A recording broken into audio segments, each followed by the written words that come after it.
All right, 7 p.m. Acting President, Vice President Joe Sager. TR is not here today. This is the regular business meeting for the District 59 Board of Education. Can I get a roll call vote from Secretary Eddie? Zach? Present. Eddie, present. Johnson, absent. Kitzinger? Here. Notini? Here. Sager? Here. Chesney? Here. Do the pledge or the closed session first? All right, I need a motion to go into closed session So moved. Second. for items A through F. All right, moved and second. Did you get who it was? Okay, and then roll call vote, please. Kitzinger? Aye. Notini? Aye. Sager? Aye. Chesney? Aye. Zach? Aye. Eddie? Aye. Johnson, absent. All right, folks, we'll be back in a little bit. Sorry, get you all ready to go. And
Okay, it is 7:26 and we reconvene for the open session for the District 59 Board of Education. We're going to start off with the Pledge of Allegiance. I pledge allegiance to the flag of the United States of America and to the republic for which it stands, one nation, under God, indivisible, with liberty and justice for all. All right. 3.0, comments and suggestions from the public. We have none on the sign-up sheet. So let's move on to 4.0, board recognition presentations. We have an MTSS presentation today. Who's leading? Katie, Dr. Ossel. And then folks who are speaking, I assume, will be coming up.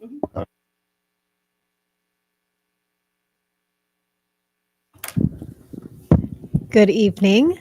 I am excited to present tonight on the multi-tiered system of support in District 59. My name is Dr. Katie Ossel. I am the Assistant Superintendent of Student Services and Support, and I am joined by an awesome team. I have with me Tricia Sunny, our Coordinator of Assessment at MTSS.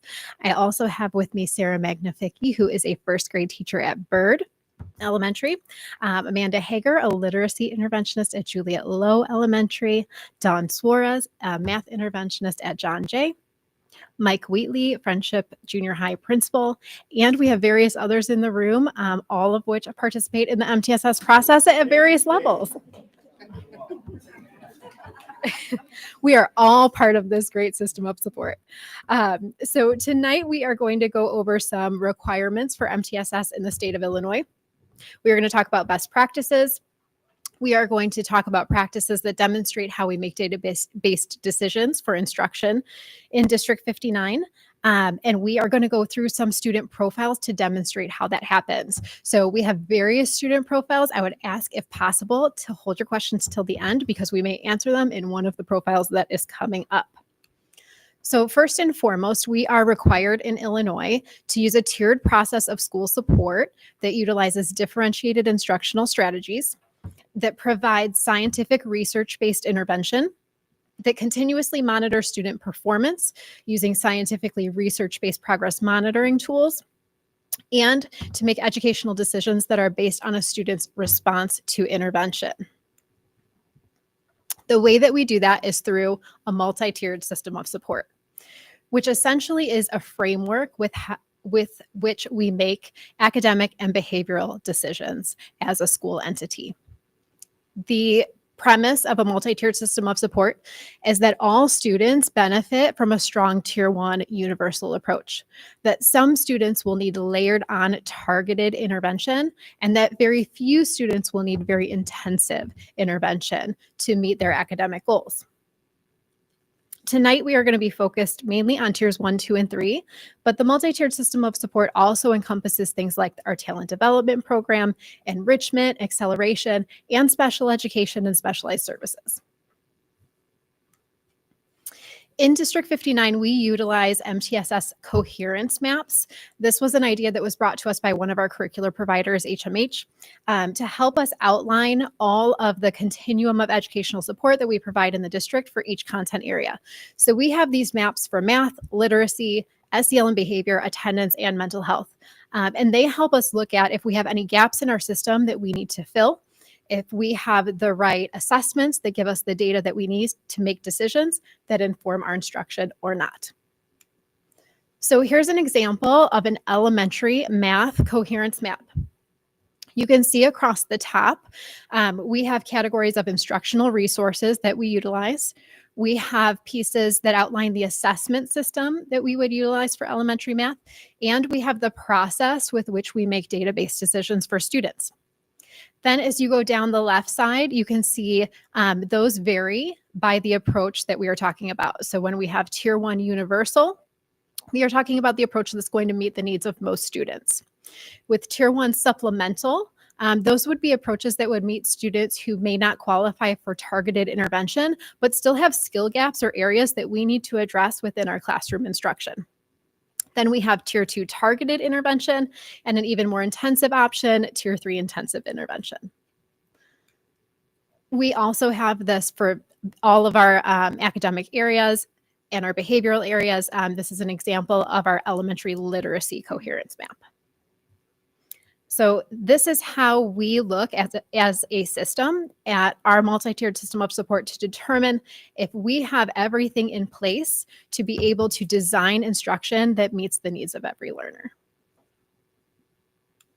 And with that, we are going to move on to those student profiles to demonstrate how we do it. Okay. So as Katie said, the next section of our presentation is going to walk us through some specific student profiles. The intent of using student profiles is to kind of lift our MTSS processes off of the handbook pages so that you can see how they live in real life. So each profile that we walk through will have a slide similar to what you see in front of you. It'll start on the left with listing the screening data that this team reviewed. We screen our students universally 3 times per year using our iReady math and reading diagnostic assessments. Screening 3 times a year not only allows us to check in on the overall health of our system to ensure that we continue to move in the right direction towards our system level goals, but it also forces us to pause and reflect on student level data to ensure that their performance and growth is aligned to the level of instruction that they're receiving now. So as students complete those assessments, they're given national percentile ranks, and those percentile ranks are then translated into an initial recommendation for an appropriate tier level. Moving to the middle, where the decision-making starts, teams then gather around those initial recommendation and consider other data sources and information that they have on students to either confirm that that recommendation was correct or adjust that tier level recommendation if the information suggests otherwise. There are lots of other decision-making opportunities throughout the year. All students who are receiving intervention, we review those intervention plans at a minimum every 6 to 8 weeks and look at progress monitoring data and other information to ensure that those interventions are getting the results that we would like. And our PLCs are meeting at least weekly, and they rotate through tier 1, 2, and 3 conversations across all content areas. So after an agreement is made on the appropriate level of instruction, they then move into that last phase to the right where we design instruction. We identify target goals, target skills, we set goals, and we decide what instructional resources are appropriate to provide that instruction. And we also decide how and how often we're going to monitor that progress. So I'm so excited to introduce you first to Sarah Magnifici. Sarah's a first grade teacher at Byrd, and she's going to walk us through our first student profile of a first grade student. First off, thank you for having me. I am really fortunate to work on a team that works very collaboratively together, and we are a very data-rich team. My team has grown to 4 this year, 2 monolingual, 2 dual language teachers, which has been a great change for us because we have been a team of 2 singletons for most of my career. So we meet as a group each week as a PLC to discuss our data from our day-to-day lessons and activities. And so I'm representing a first grade student today who scored at the 30th percentile. We know, though, that a student is so much more than a test that they take on one day. That's just one data point that they take. So we also look at the other data that we collect from other assessments as well. My team, we give all of our students the numeracy framework, and then we make groups based on our scores, and we share all 4 classrooms amongst all 4 teachers. So this student, for example, would be receiving a 30-minute WIN math group using numeracy framework activities 4 times a week for 30 minutes. This student might not be my student for my homeroom. It could be from my monolingual teachers, my partner, or my 2 dual language teachers' classrooms as well. So we have a group within 5, a group within 10, and a group within 20, and then an accelerated group. And we regularly progress monitor our students to see how they're growing and move them as necessary within our 4 groups. So this student might be with me for a period of time, and when they're ready, we move them on to the next section. Thank you. I'm sorry, I know we said hold questions, but I have an important question because I think all the examples talk about win time. And I just want to understand, is win time separate from just like the math block? Yes. So students who have been identified for intervention are just with the whole class in a tier 1 Yes. instruction. My students who receive intervention do not miss our math block. So it may be over their heads. It may be We not at their differentiate to level. meet their needs within the tier 1 curriculum. So, okay, that was my question. Yeah. Was are they like sitting there lost because they might be behind in math? We Or are find they- ways to meet their needs with different manipulatives and different processes to make sure that we can get them to where they need to be and fill the gaps as much as possible. Okay, and are there groups within that, that regular math block? Are there actual physical groups, or are you just teaching the whole class at the same time? Teaching the whole class. Mhm. So our groups are done during win time. Right, but during non-win time, just during the regular math block, Some that teachers, is one teacher, one instruction for all students. there's teacher autonomy through that. So some teachers do it in a small group approach where they'll pull a few at a time. Mhm. Some teachers do whole group, and it really is based on what your group that year needs because it changes from year to year. Okay, that was my question, if there's groups, or is the whole class just sitting through a lesson that may be, above their heads? You're saying that generally doesn't happen? We find ways to adapt. Okay. We might use smaller numbers to meet their needs or different manipulatives. They might be using concrete strategies versus abstract strategies. So we do our best to really try to hone in on where they're at. Okay, thank you. No problem. Thank you. Thank you. Okay, up next, I'd like to invite Amanda Hager. Amanda is the literacy interventionist at Juliet Low, and she's going to walk us through our next student profile of a second grader. Hi. Okay, so similar to what Sarah was saying, so this is a student in a dual language class, so screened and showed up at the 16th percentile. So just like Sarah said, we don't just base a decision off of that one data point. So again, with this student, we're going to do the same thing. We're going to look at all the other things that we have in addition to that. So we're going to take a look at the access scores. We're going to take a look at some Spanish language data. We're going to take a look at the classroom data, all of those things that we come to the table with, and then we make a decision from there. And so for this particular student, we'd make a decision that would say, yes, the student does need a tier 2 intervention. And based off of all of that, the recommendation would be to go with Fugaces, which is one of our dual language Spanish interventions. So being a teacher that does not deliver interventions in Spanish, what we do is then I work with our Spanish speaking ESP. And so we work closely together. So even though I don't deliver the intervention, I've been trained in Fugaces and Esterita. And then this team over here, we're a really collaborative team. So I always have access to Trisha. I have access to my teammates. I still work with the dual language coaches, right? Because they have that level of expertise. So I can still work with her to help her, when she comes to me with those problems, like she's dropping off a sound when, in that third syllable. She can do 2 syllables, but, we're losing that third. And so we can still problem solve. We work together with the progress monitoring. Our synergy team meets, actually we meet weekly. So we're always, reviewing the data. So we always know exactly, where everything is going. So even though it's not a group that I see, on a daily basis, it's almost like I do. Like I still know exactly what's happening within that group. I still think of them as, essentially, my intervention groups, if you will. And we make the same decisions, based off of the data. So again, we're looking at those data. We come, minimally every 6 weeks to look at the trend to make sure that we're seeing growth the way that we'd want to see it. If we don't, we make adjustments from there. If we do, we celebrate that and we go along with our process. So I think that's the gist. Yeah. Right? Okay. Dawn's up. Yes. Nice. Next, I'd like to introduce you to Dawn Suarez. Dawn is a math interventionist at John Jay. Hi, thank you again for having me tonight. So I work with a 3rd grade student, and with her first diagnostic that was done in the winter, she scored in the 4th percentile. So that kind of led us to look at other avenues of why she was scoring in that level. And so we did what was called the CBM automaticity, which was at her grade level. And at her grade level, she scored at the 10th percentile. She is an ELL student, and she also is in a dual language class. despite our previous interventions, she was still having difficulties with her progress monitoring, and she demonstrated that she needed some more intervention help.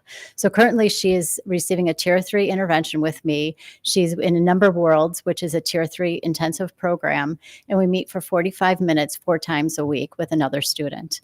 Her goal currently is to improve her fluency and then to have more accuracy when she's doing addition and check. We are constantly looking at our progress monitoring, which is embedded into our program, and that is happening almost daily to make sure we are trying to close that gap, and that also she is making progress. We continuously meet with our instructional team, our leadership team, once a week to make sure that we are meeting her needs and if she needs more intense.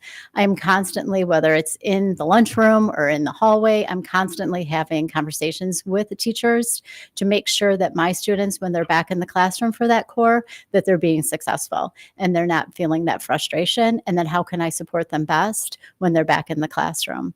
I have an awesome team. They're here with me tonight that helped me problem solve whenever we're having some issues with children. We don't know where they're going to be most successful, and that we're able to problem solve and to be successful, to help our students be successful, whether with me during their win time or they're also during the core time. Thank you for having me. Thank you, Dawn. Okay, moving up the grade levels into the junior high level, I'd like to invite Mike Wheatley, principal of Friendship Junior High. Hi, thanks for having me. Before I start talking about this scenario, I think this is a perfect opportunity because this scenario is a real life example that the junior high principals have been living the past couple of weeks at the elementary schools. And we would just like to give a shout out. I know Principal Jensky, Principal Boyd, and myself, just the amount of work that the 5th grade teams have done, the interventionists have done to make a very smooth data-based decision process to support our students from 5th to 6th grade. I think the data we can pull the data, we have a lot of this data, but our elementary teams really paint a picture of who that student is and gives us some more information outside the data as well to make some really good decisions to make sure we're setting them up for success.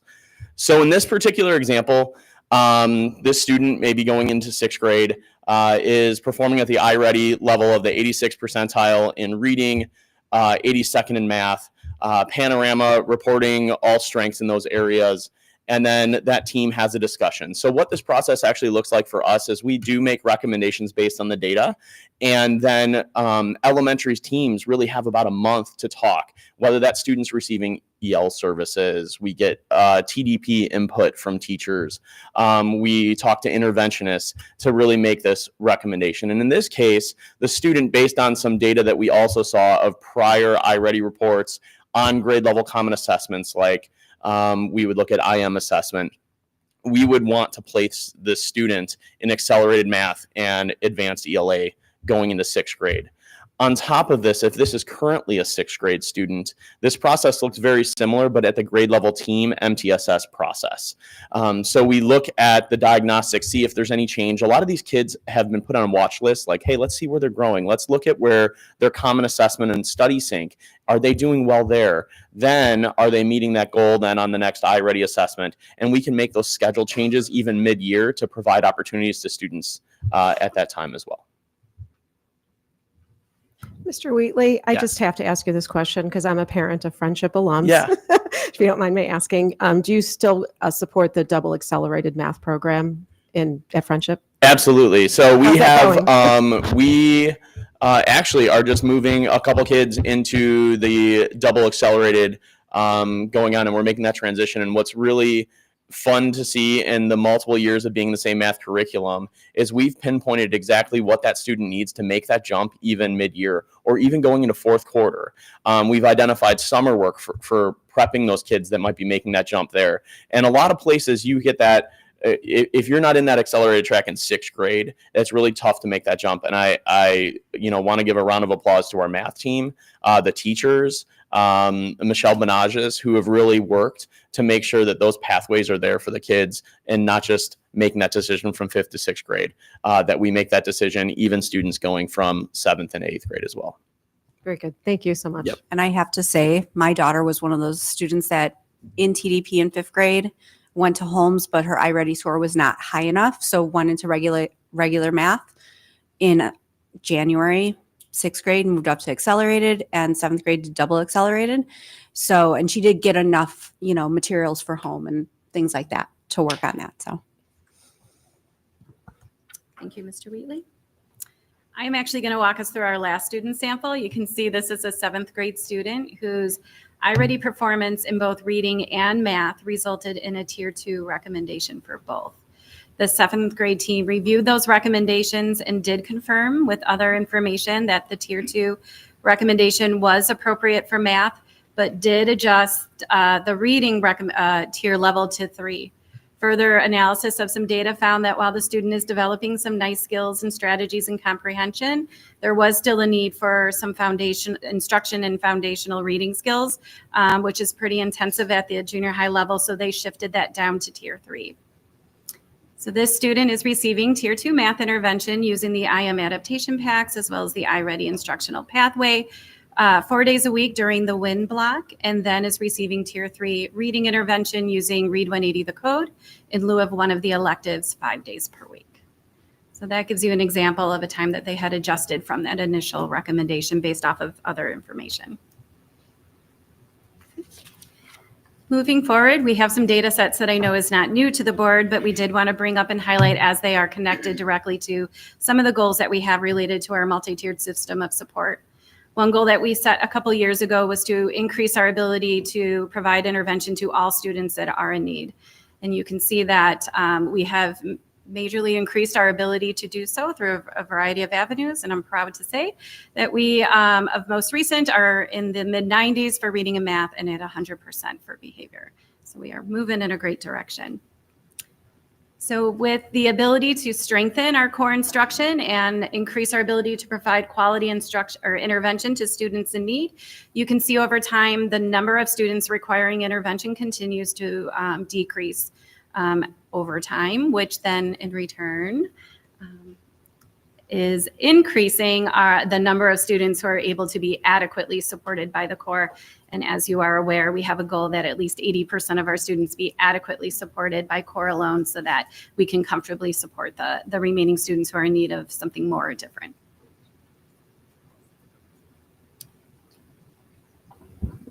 All right, so I want to take a moment to talk a little bit about the current state of MTSS in District 59 and how we are meeting the mandates required by the state of Illinois.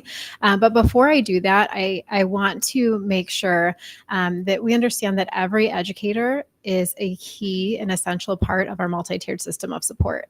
Decisions are made at every level, and that happens from the district level to the building level to the classroom level to the individual level. So every single educator is part of making those scores increase, is part of making our students value their education in a way where they can continue to excel year after year after year. And when we give the right level of instruction, the right type of instruction, and the right intervention, we are seeing students excel. So it is the people in this room, it is all of our staff at buildings that really make this an amazing success. And our multi-tiered system of support is one of the most robust I have seen as we travel and look at other schools and other districts.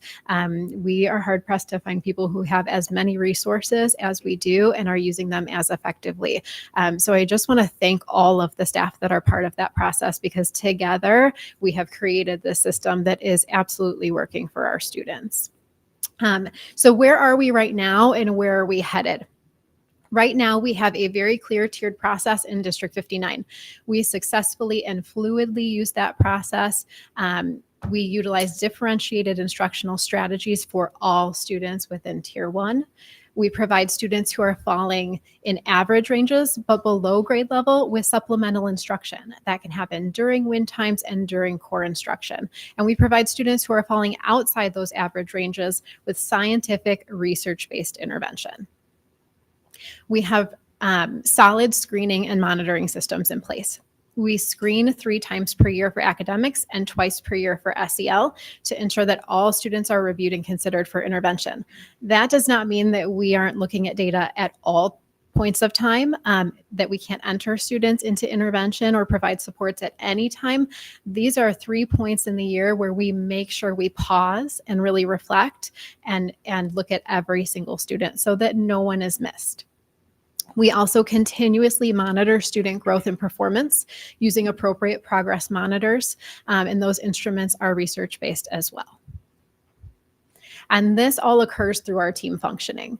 We have professional learning community teams, which has been a focus of this year, that are continuously reviewing student data to inform their instructional methodology. We have teacher teams that are making educational decisions based on how students are responding to the support or intervention they receive and how that progress monitoring data looks. And we have district and building leadership review teams who are looking at system level data to inform the decisions that we make on resources and allocations at the district level. So let's talk a little bit about where we're headed. Right now, we are looking into how we expand WIN, or a seminar block, at our junior high as we move into some schedule changes for next year, so that we can really expand upon the Tier 1 supports that we provide across content areas, so that as we identify skill gaps for students, we're able to create a section that would be responsive to that need right away. We're exploring adding a Tier 3 math intervention at our elementary level, and we're exploring an additional reading intervention that is designed specifically for kindergarten. And as I know we have discussed before, we are continuing to explore all options and research so that we can improve how we assess reading in Spanish. And then once we have an instrument identified, that is when we are going to be able to create a biliteracy trajectory, which right now our MTSS team is learning all about, so that we can outline the expected growth that we hope to see within dual language. So those are all aspects that are in the works right now that will lead to continued improvement. And that's really what MTSS is all about, a continuous cycle of plan, do, study, and act, so that we are always evolving and always meeting the needs of every learner. Okay, and thank you for being so patient. Now we have questions. Okay. Oh, Well, let me just thank you so much for all that information. Thank you to our teachers for being here today, and for our principals. oh, that's it? Yeah, go ahead. I was Grant, just okay, great. introducing questions. Okay. So the 7th grade example is the Tier 3 literacy intervention is given in lieu of an elective. So next year when we have 8 periods, right, instead of, will the time change? Will they lose 2 electives? Like, how does that work? And then also, if it's found that they need an intervention like mid-year or whatever, do they then have to like leave their elective to go to an intervention? Or am I reading that correctly? I don't know. Is that right? You're welcome to. Yep. So we're currently having those conversations right now. That's part of the conversations we are having with interventionists, the transition from 5th to 6th grade, so they're elementary interventionists and our current interventionists in our building. The new schedule doesn't really take anything away from what the current schedule has. So what is changing is WIN is just shifting to seminar to be at the end of the day. All of our interventions can still be offered during that seminar time. But what seminar is going to do is open the door for some of those students who are just above. Let's say they're performing now at the 30th percentile. That will allow us to provide additional supports for students there. And we're still fine tuning what seminar is specifically going to look like. If a student needs double intervention, they do lose one of the electives at that time, which is no different really than from what this year would look like. Just to add to that, just to clarify, when the seminar intervention be at the end of the day? Yes, End of the seminars at day. the end. WIN originally was at the beginning of the day, how we've ran this year, and it's going to be moving to the end. And is there any concern about that being the end of the day when a student might be less focused? Or We talked about all of those points and weighing the options. Also, right now, it's the conversation too about attendance in the morning and tardies and what would be missed during that morning time as well. So I think that's something that we're going to continuously monitor and see how it goes with making that shift. But as a scheduling committee and a couple different surveys that we sent out, it was recommended that the seminar be moved to the end of the day. I just want to echo how grateful we all are for you guys. And some of us up here have children who are in some kind of intervention. So Sarah, I was in your classroom today. I watched her. It was fabulous. It's wonderful to see you all working with our kids. So thank you. We see the systems improving and we see the systems working, which is really encouraging. I will say one challenge, and you guys please, the board chime in whether you agree or disagree. I would say the most common complaint I hear from community members who are parents is my kid is struggling, my kid might be below grade level, but they are not testing low enough or they're not qualifying for interventions for whatever reason. I think it would be really good for the board to continue hearing, because I know we have heard some ways in which that is being, how those kids are being caught. That is really important to us, to keep hearing what strategies are being employed to catch those kids.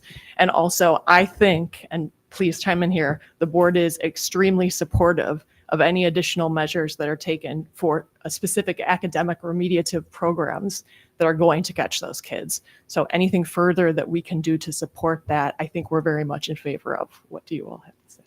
Yeah, I really appreciate that. And we have appreciated over the last years all of the support that we've received from the board, because this would not be possible without it.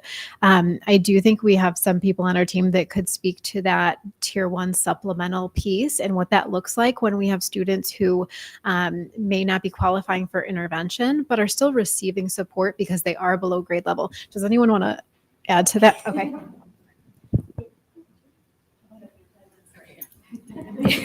Sorry, we're going to fight over the microphone here. That was really loud. I think that's a misconception a little bit, that just because, you don't hit that mark, that just because you don't make it into, maybe an intervention with one of us, like all of a sudden that means you're not getting anything. We have exceptional teachers in our district. And so while it's not called win time in reading, it's small group time.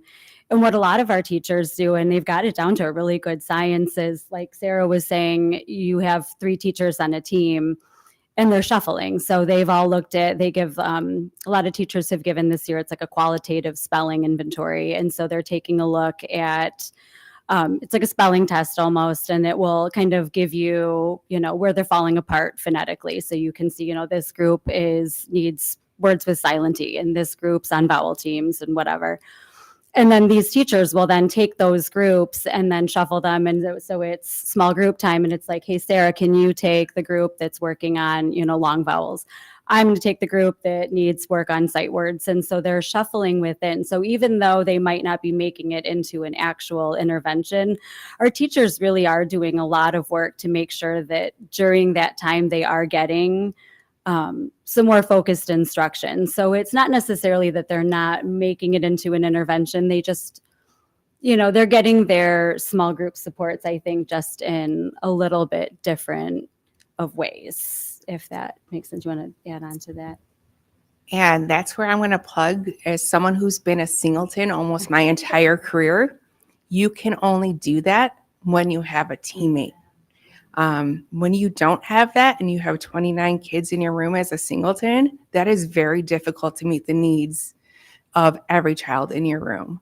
So when you have a partner that you can flex group with and really meet all kids' needs, I have to put that plug out there, because literally like 85% of my career, and I've been here 19 years, I've been a singleton.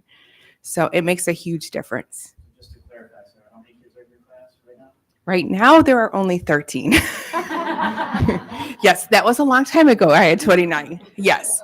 But I mean, that's a vast amount of numbers, of students.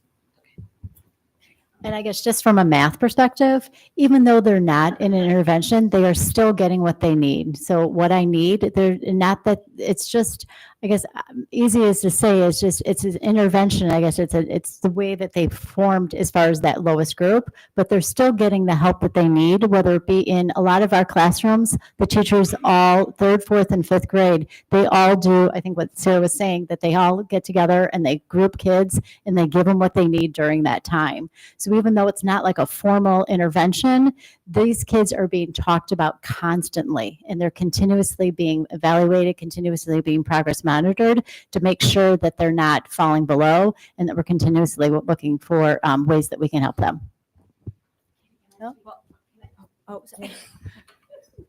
Sorry, I know we're all speaking at you, but I think it's important to make another point. I'm Dr. Nicole Robinson. I'm the Executive Director for Curriculum and Instruction. And I think it's important to call out the fact that there's a wide body of research that talks about how acceleration is much more important and much more beneficial to students than remediation for those that fall within the average range. So post-COVID, the Illinois State Board of Education sent out a bunch of modules for us to view as we were getting ready to come back from the lockdown. And there's a lot of research from this nonprofit called the New Teacher Project, TNTP. And we, as an instruction department, watched these webinars and did our research. And what it shows is that kids within the average range, if we're to remediate, taking a remedial approach and saying, okay, where are they? Where are they? And let's go back 2 grade levels and give them what they need 2 grade levels below. Well, then they're always just going to be 2 grade levels below, right? They never get access to that grade level curriculum. All students deserve access to grade level curriculum, all students. And so we provide that through our Tier 1. All students get Tier 1, but some students need support within that Tier 1, as Sarah mentioned, and our other teachers. Our teachers are very skilled at providing those supports that kids need.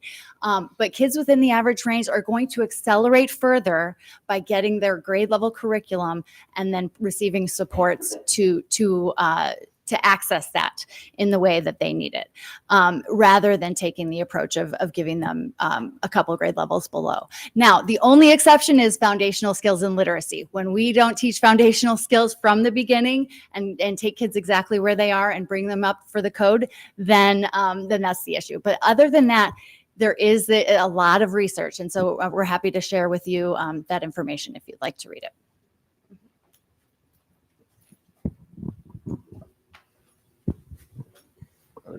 Yes, I'd like to echo all of Sarah's comments. It's tremendous growth that we have seen these past several years. I've been in the district longer than anybody, so I can attest to that. But still, hoping this board, sets a goal for, grade level proficiency. That is really what we're looking for. We're doing a great job, but our data still shows that we maybe have some work to do.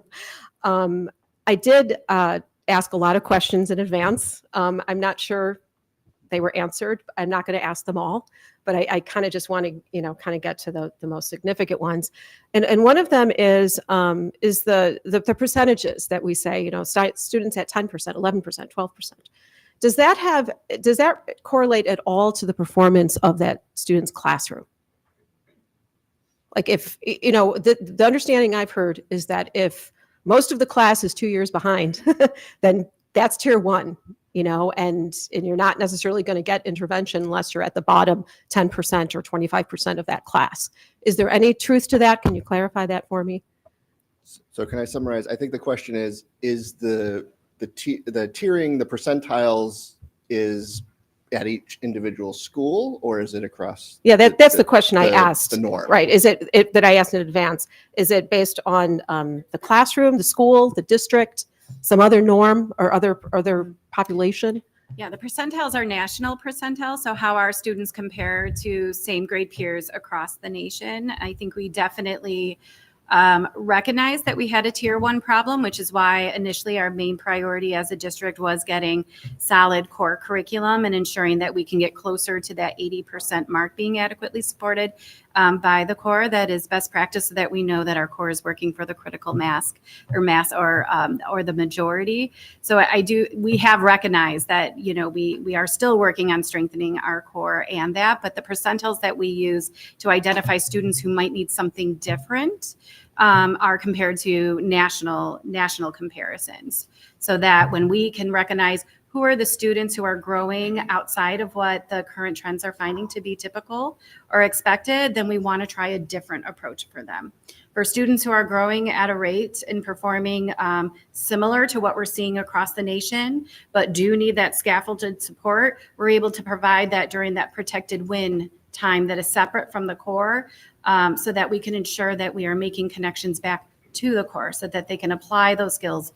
And that's, delivered from teachers who know best about what they're seeing of their students within the core. Sure. Okay. So that's great news. That's encouraging news to hear that this was several years ago, the situation I was describing. I hope we're moving out of that. Can you give me the ideal time frame for a tier 2 intervention?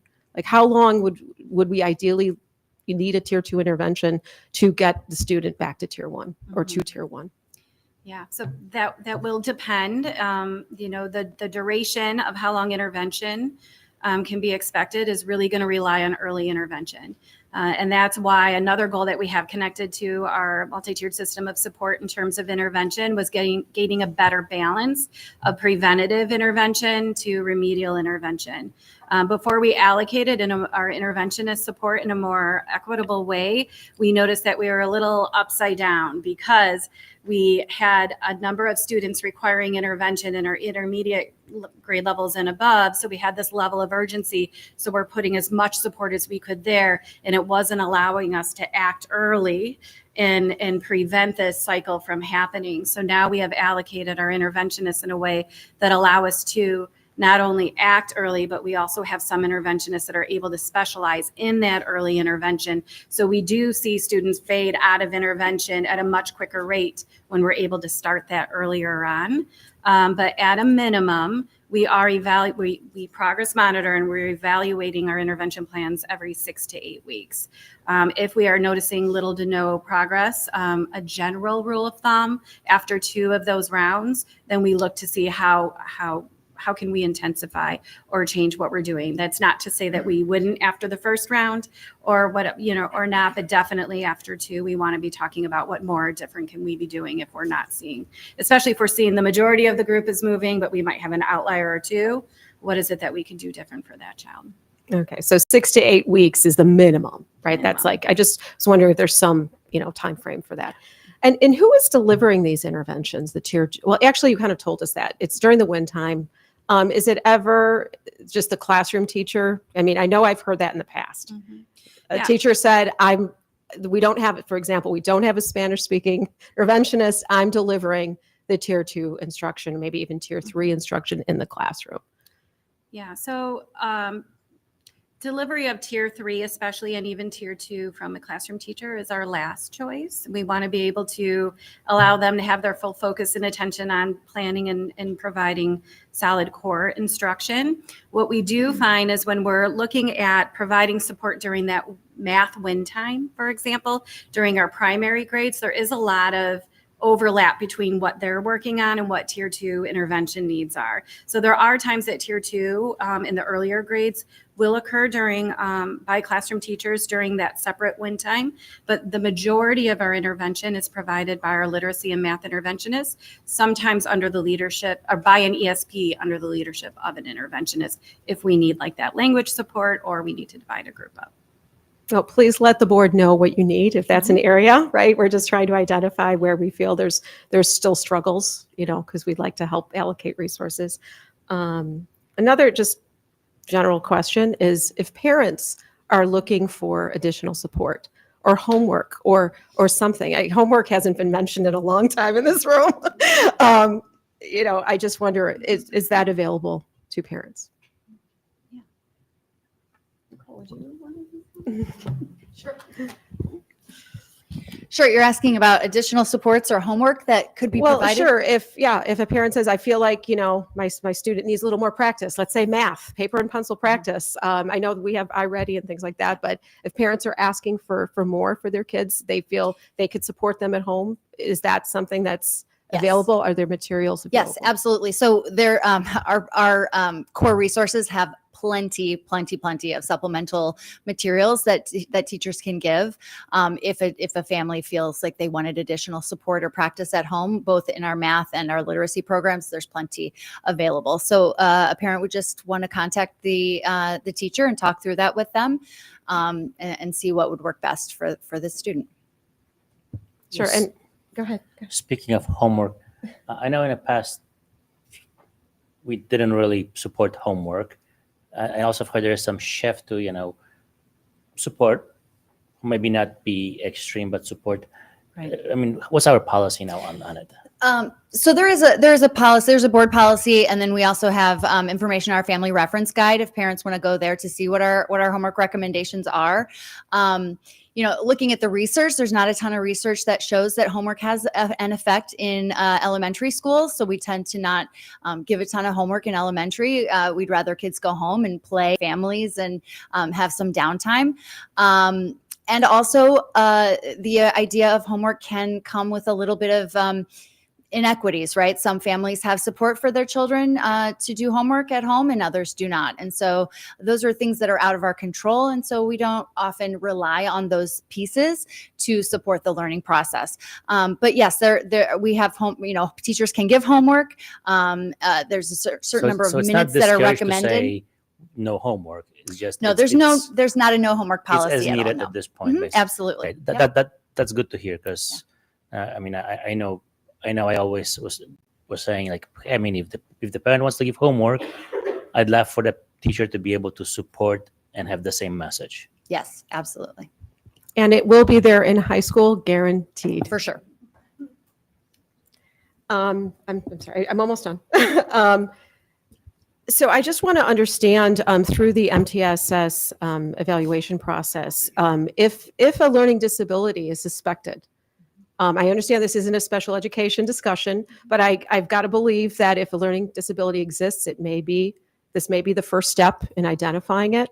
I just wonder, I know of so many families who have done their own outside evaluations that led to the special education services. I do know, though, that in the school setting, it's possible. It doesn't need to be that you have to have a doctor or your own paid evaluation.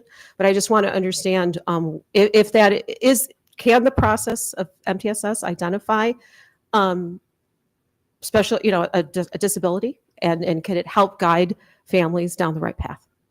So special education is part of the continuum of services and educational opportunities that we provide to students. I think the connection is in the response to intervention. So if students are not responding to intervention in the way that we would expect them to, and that is repeated over time with adjustments, that would be a data point that we would utilize in an evaluation and consider with many other assessment pieces in a special education evaluation. So in Illinois, we have 14 disability categories. They all have different eligibility criteria and different types of assessments that are done within the evaluation process. But how a child responds to intervention is one of the pieces that a team would consider. Okay, so that's the connection. Okay, if that helps. And could that be maybe possibly a separate presentation at some point? Would be more on the special education side? Yeah, I would suggest that we actually start with a meeting with Dr. Degree and talk about that, because special education by nature is so highly individualized that it's very difficult to give answers that are general within special education. So if we were to give a presentation, we wouldn't be able to present profiles like we did today. With tier 2 intervention or tier 3 intervention, we have groups of kids that have very similar needs that we approach in the same way. With special education, it's so highly individualized that it's hard to present, this is what it typically or may look like. So I think a great way to get those questions answered would really be to sit down and have individual conversations with our special education experts in the district. Thank you. Yeah, of course. Okay, so any more? Most of my questions were already answered. I want to thank the teachers for specifically answering my questions about tier 1 differentiation and filling in gaps for students, so they may not be receiving formal services, but there are supports available through the teachers, answering about the effects of singletons on PLCs. My remaining question is for kindergarten and first grade for the iReady diagnostic as a decision point. Getting a kindergartner to take the iReady assessment, speaking to a few kindergarten teachers, is a challenge. So what are the methods used then in that case to assess the students? So iReady themselves have heard this feedback as well. So they have released, they're always releasing new resources and support pieces. And this year they even had some intro to resources that they can get more acclimated to the platform beforehand. They have guidance of when you might administer that assessment compared to some of the older students. But I have to say that's also why I like using the national comparison, because then we're comparing how they did to all other kindergartners. And we really use that more as of a screener to give us the who. And then we use additional assessments to kind of figure out the what, because we understand that that might not be an exact match to what the kids are actually able to do because it's a computer-based test. So there are still those assessments where the teacher sits down as the student read and they mark off, can they sound out this letter, that sort of thing, right? So Yeah. there's a secondary assessment Yeah. available. We use it to give us the who. Who might we want to look further into? Perfect. That answers my question. Any further questions from the board? If not- Actually, I'm oh, sorry, go I ahead. have one more. I always have one more. There was one specific question that I asked in advance that I just really would like to talk about, especially adding to that list of things we're still working on. We were shown a slide, I believe it was at the last benchmark presentation, that basically showed, I'm sorry, it says grade 6 through 8 English learner, ESL services, grade level placements, and tier breakout, where it showed the tier 1 through 3 breakout, and then the grade level placement. And I believe it showed 65% of our 6 through 8 EL students were 3 or more grades below, but only 49.8% were at tier 3. You know, so just kind of showing, I think this was showed to us for a reason, to show, you know, we've got this, you know, huge need, but they're not even just based on how the system works. You know, even 7.2% of them are considered tier 1, even though they're 3 or more grade levels behind. I just want to understand what that means and what we're doing. So let's talk a little bit about the decision-making process for students and how language is brought in, when it's intervention, when it's language services. Does anybody want to jump into that, or do you want to start and then? Sure, I can. So especially in the area of reading, we're always trying to tease out, is it a matter that they still need to gain more English proficiency so that they can read higher level text? Or is this truly data that is suggesting that they're struggling to learn to read? Which is why we take a team approach when we are making decisions for students. But students who are who qualify for intervention, regardless of whether they qualify for ESL services, and that the reading intervention would happen in addition to the ESL services. The junior highs have done a great job of continuing to expand the opportunities for our EL learners to get both of that language instruction and support as addition, you know, in addition to reading and math support if that is found appropriate. But I think what that slide was meant to show is that, you know, all students, you know, it's just because you're below grade level doesn't mean that's outside of the norm of what we're seeing for other 6th graders, 7th graders, and 8th graders. So you can see that we can use that as a way to determine who needs something different versus who just might need something more.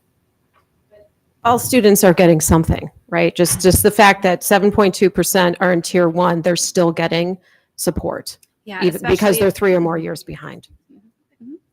So I can't speak on the junior high sense, but in the primary sense, for example, a group that you guys saw today, that is an ESL group that I see to teach into tier 1 skills where they're still struggling, where we're much further along now in the year, but we're teaching into those tier 1 skills where they're at right now. So they get small group instruction with me, as well as their ESL services, as well as tier 1 instruction with the whole class as well.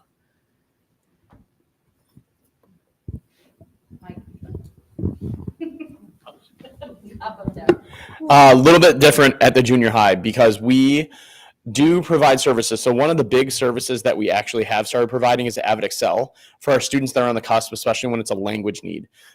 So we've pinpointed students that might need that bump up to test out of access, but also develop those language proficiency skills. So the difference between Avid and Avid Excel really does target the language needs of students within those group settings. The difference is those aren't coded in Branching Minds as an intervention.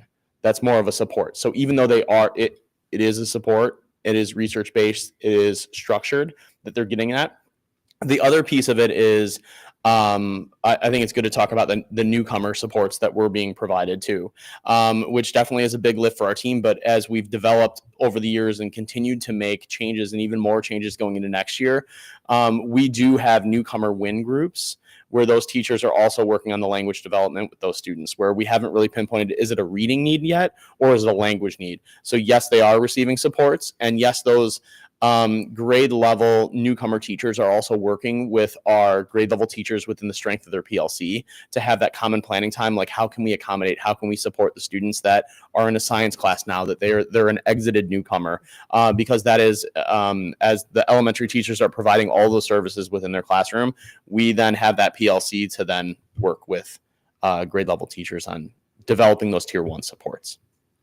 And many of the classroom teachers are ESL endorsed.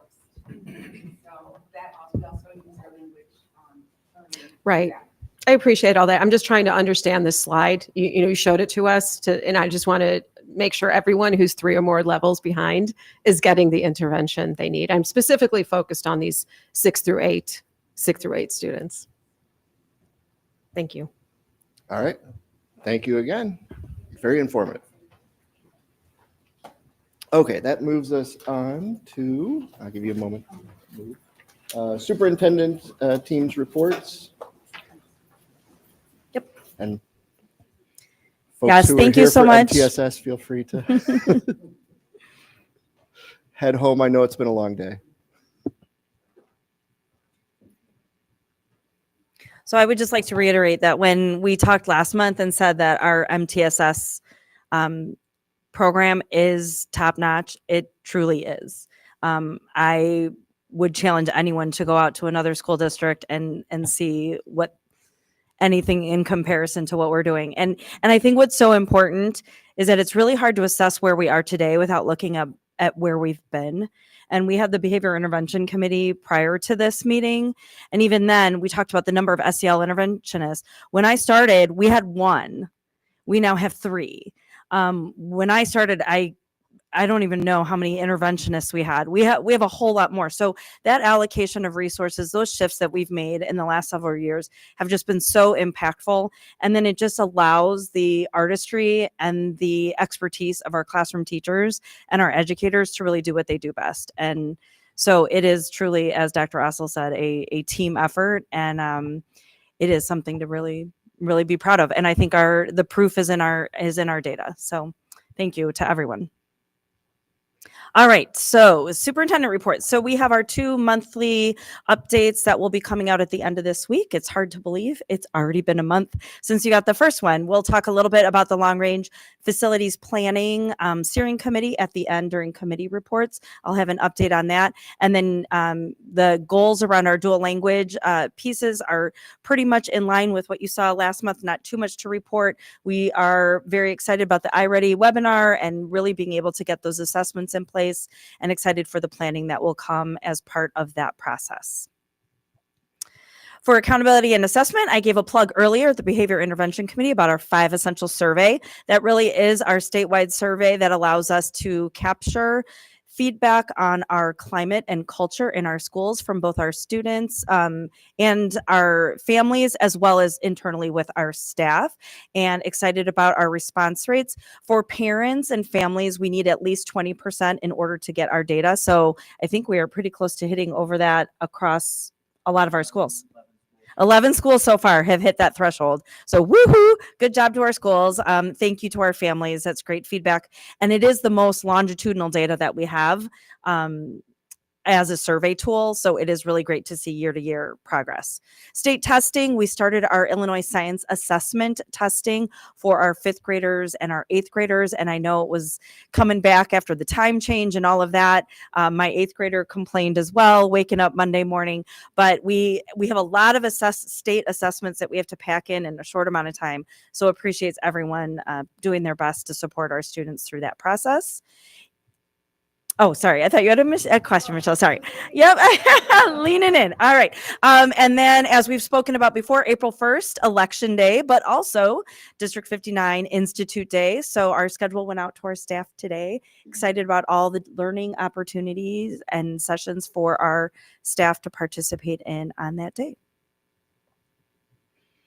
We have talked previously and shared information with the board about the possibility of needing those additional mobile classrooms at John Jay, which we think will be a good temporary, hopefully temporary solution as we work on our long range facilities plan. So you've seen some preliminary numbers that will be discussion tonight, hopefully for approval in April. Budget planning, our business department has already met with our junior high leads and leadership team to really start our budget process for next year to ensure we have all of the supplies, materials, and resources that we need. And then food service, which I know has been a topic that's been brought up by the board. Organic Life is our provider, and they are always listening. And in fact, after our last board meeting, reached out and said, what can we do to continue to make food service better? So I would like to invite any of our board members to come out and enjoy a meal at one of our schools at any time, so that they can see firsthand. It is a lot to produce food that meets the nutritional requirements and done in masses, but we can always do better. One of the things we want to give a shout out to Organic Life is that they have really taken a concerted effort to meet with our students to get firsthand feedback. Picky eaters are hard to please. We know that. Ask any restaurant getting a Yelp review. So appreciate that they are now going to be working with our elementary students to get feedback from them so that we can continue to improve our food services. So question on that. You mentioned board members are invited to come and have lunch at any time. Can I just walk in at any time? I mean, any lunchtime? We would like to, we need to get food counts in and make sure you have meals. And so pre-arrange, as always, if you're coming for a visit and you can arrange it during mealtime, I'm sure our junior highs would be happy to accommodate. I mean, I don't often have, ability to just know if I'll have the lunch at all. Even if you just give us a heads up, if you want to pop over, we can hopefully make some arrangements for you. But it is good to see firsthand what it takes to feed the masses every day in our schools, and very proud of our food service. Definitely know that it's not easy. Yeah, it's the making sure that it's also appreciated by the kids and parents at the same time. And we get lots of good feedback, so appreciate that. All right, curriculum and instruction. So as you heard a little bit, Mr. Wheatley talked about it briefly in his presentation, talking about those 5th to 6th grade transitions. So our team has really worked. Last year, it was a strong focus. It continues to be a strong focus. So we have family orientation nights already arranged for each of our junior highs on April 2nd. And then 5th graders have opportunities to visit their junior highs that they will be attending. Lots of articulation happening between 5th grade and 6th grade, and really appreciate the leadership teams from both the elementary and the junior highs to collaborate and articulate for those events to happen. We are in the final stages of those preparations for the new junior high master schedule. I think Mr. Wheatley mentioned that as well. So it is a tremendous amount of work for our junior highs. Scheduling is incredibly time consuming. And so we appreciate the efforts, not only in making this shift, but having it done in time and done well for our students for next year. And then Kindergarten Council, which you have heard of pretty much every month since the start of the school year. It is reaching its final visionings and action planning stages. They will be spending time together on Institute Day to really continue to articulate and help really redefine how we approach kindergarten, including how we assess our students. Literacy implementation, we are planning for year 3. Hard to believe. Year 3 is the final year of our implementation. So excited for that next year with our literacy adoption. And as a reminder, we will have our upcoming district literacy nights. Just for the board's awareness, all of those events are held out at our schools, just as our family SEL nights were all held out at our junior highs. So we really do try to be out in the community and ensure that we are coming to our families. So you can see the dates listed there. They all take place from 6 to 7:30 p.m. One at Grove, one at Friendship, and one at Holmes. Will the board be seeing information about Kindergarten Council and how that's moving forward? Yes, they will. I'll let Susan talk about what the final report and share out will be. Yes, actually, we're on Institute Day. We're going to meet and we're going to finalize our action plan, discuss internally, and then I'm going to do a report for the board so you can see what that action plan looks like. One of our actual components that we're focused on in the action plan is communication. What is that going to look like internally with community? Any shifts that are made? So yes, we'll provide a report for you to look at, and then any additional questions you have, we'll talk through what you need as a board to understand any of those shifts that might occur over the next few years, because it will be like a multi-year action plan. Start with a few things and then kind of fade it in. All right.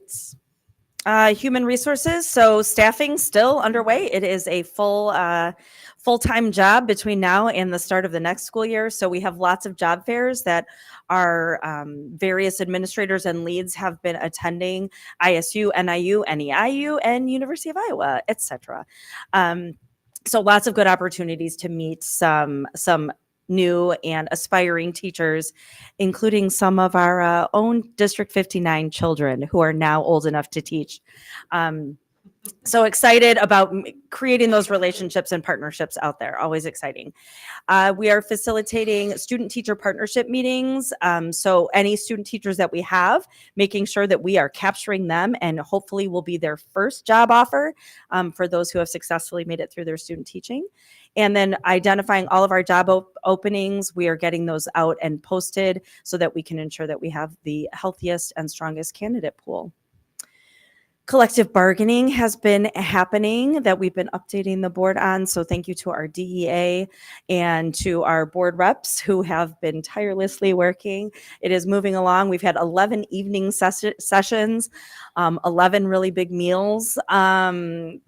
Yes, they've been some long nights, but really meaningful and purposeful conversation. So excited about how that has been progressing.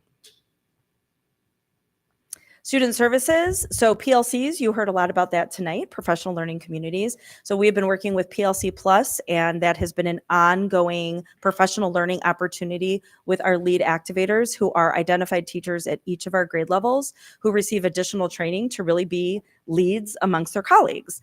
And so on April Institute Day, they will have a chance to come together.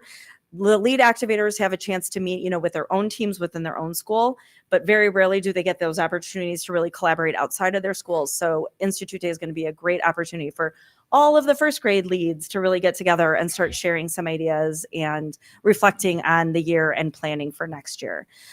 We are already beginning our back to school event planning for 25-26, which seems hard to believe. So stay tuned for more information around that. And then, as we talked at the Behavior Intervention Committee, the Panorama Winter Surveys for our students and our staff have been completed. Again, those are administered 2 times a year. And so we will be sharing some of that data with the board as well. Really positive results, and we continue to see a steady increase around our students' sense of belonging, which we know is deeply connected to their readiness to learn. So those are really exciting results for us to receive back from our students. And it helps inform our MTSS process around behavior and SEL supports. And then as a department, the Student Services and Support Team is working on their goal setting for 25-26. And I'll get a chance to meet with their department next week and hear what those goals are. And last but not least, the Innovation Staff Advisory Team. They get to do all the fun stuff because they get to play with devices. And so they are in heavy discussions around those student device refreshes that you heard about last month. And then as well as taking feedback that they've heard, looking at opportunities to survey our family, collect more input in terms of some of those parental controls that we talked about, as well as, their input on how technology supports their student both at home and in school. So it's exciting to see some of these devices in the hands of our students. Ben shared some pictures. We had some of the new Chromebook tablets being used in one of our primary classes, so always exciting to see. And then our LRC STEM, I know, Joe, you got a chance to go out and tour several schools and get to see that in action. So continuing to work with our LRC directors who have really taken a strong lead in implementing our STEM resources and working at the elementary level and then into the junior high level to create a scope and sequence about what does that really look like to bring more STEM opportunities for our students. And I think that is it. Oh, and I should say our LRC directors have done amazing work. I promised I would say that. Yes. Taking on a whole new resource and curriculum. And LRC people, some really come from a library background. Some come from a little bit more of an innovation background. And regardless, they're really embracing books and tech and bringing that together to come to life for our students. So appreciate that. All right. Thank you. That moves us on to 6.0, the consent agenda. Does anybody need anything pulled from consent? No. If not, could I get a motion for items 6.01 through, is that all of it? 6.06. Thank you. So moved. I'll second. Any discussion? If not, can we get a roll call? Real quick, do I go into the consent agenda or do I have to go into 6.1, 6.2? Okay, I gotta go back. Hold on. Sorry, new technology. Yep. Okay, I will call roll. Zach? Aye. Eddie, I. Johnson, absent. Kitzinger? Aye. Notini? Aye. Sager? Aye, Chesney? Aye.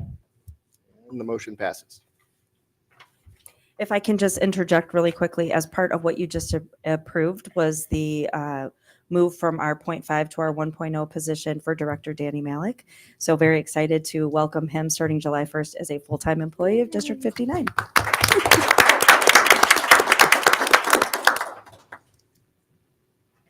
Okay, so that moves us on to 7.01. Our action items, approval of the 25-26 school year pay bus fee. Can I get a motion in a second, and then we can have a quick. Sure.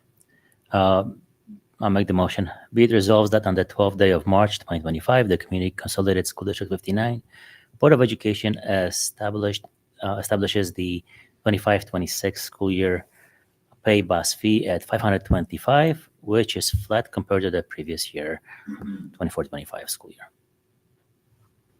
I'll second. Okay, we discussed this last time. Is there any further discussion? It stayed flat, so if not, let's have a roll call.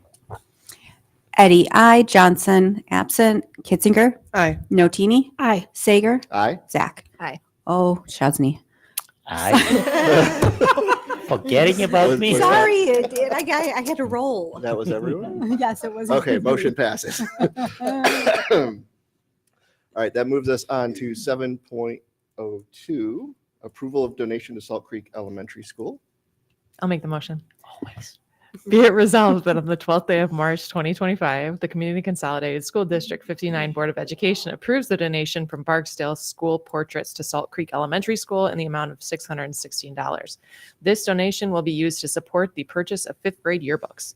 Be it further resolved that the superintendent shall communicate to Barksdale School Portraits in writing expressing the appreciation of the members of the Board of Education, and that this donation shall be listed in the official minutes of this meeting.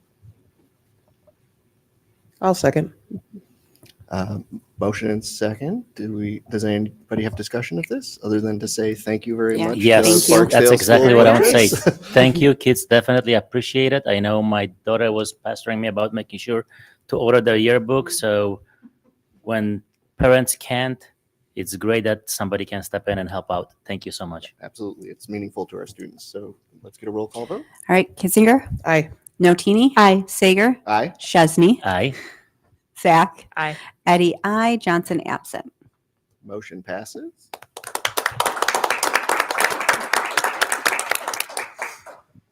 Okay, that moves us on to 7.03, a resolution of reclassification of an assistant principal. I'll make the motion.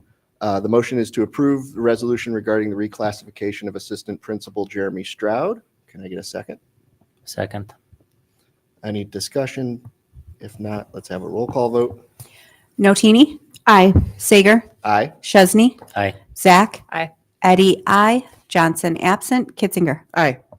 Motion passes, and that moves us on to 7.04, approval of non-renewal and dismissal of non-tenured PEL licensed employee not in last year of probationary period. Again, I'll make the motion.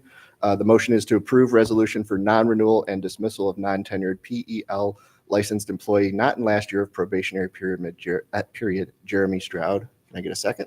I'll second. Moved in second. Any discussion?